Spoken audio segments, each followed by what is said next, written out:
YCP Kakinada మాజీ MP Vanga గీత. మేము అంటే ఇక్కడికి వచ్చిన తర్వాత మొత్తం రిస్ట్రిక్షన్స్ చెప్తున్నారు డిఎస్పీ గారు. అంటే ఈ ఏరియా అంతా కూడా ప్రొటెక్టెడ్ జోన్ కింద ఉంది, ఎవరు వెళ్ళడానికి వీల్లేదు అంటున్నారు.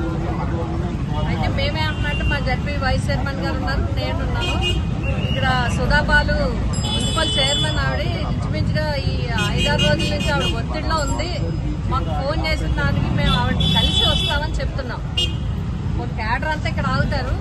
మహిళలుగా మేమన్నా మా మహిళా భద్రత అన్నా తెలియజేయాలి కదా, వెళ్ళి మాట్లాడి వచ్చేస్తామంటే కూడా ఒప్పుకోవట్లేదు. సరే డిస్కస్ చేద్దాం, 5 minutes వెయిట్ చేద్దాం, 10 minutes వెయిట్ చేద్దాం. ఎందుకంటే ఇది ప్రజాస్వామ్యంలో సంపూర్ణ మద్దతు ఉంది ఈ కౌన్సిల్కి. 30 మంది కౌన్సిలర్లు, 30 మంది వార్డులు, 30 మంది ఒక పార్టీ వైఎస్ఆర్సీపీ పార్టీ నెగ్గి చైర్మన్ వైస్ చైర్మన్లు అయింది.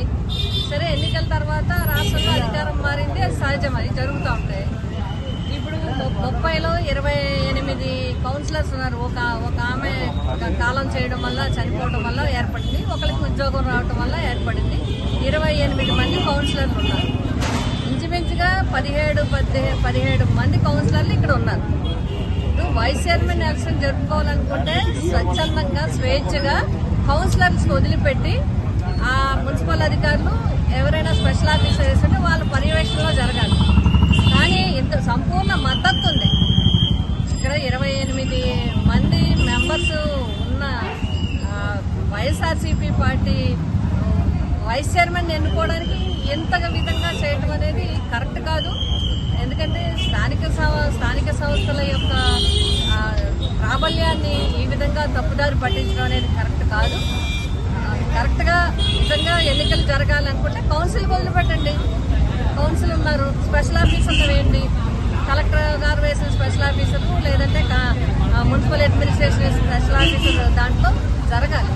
అలా జరిగితే దీనికి ఇంత విధానం అవసరం లేదు. అలా కాకుండా వేరే రకంగా చేయాలనుకోవడం, వేరే రకంగా దీన్ని తిప్పాలనుకోవడం మాత్రం మంచి విధానం కాదని.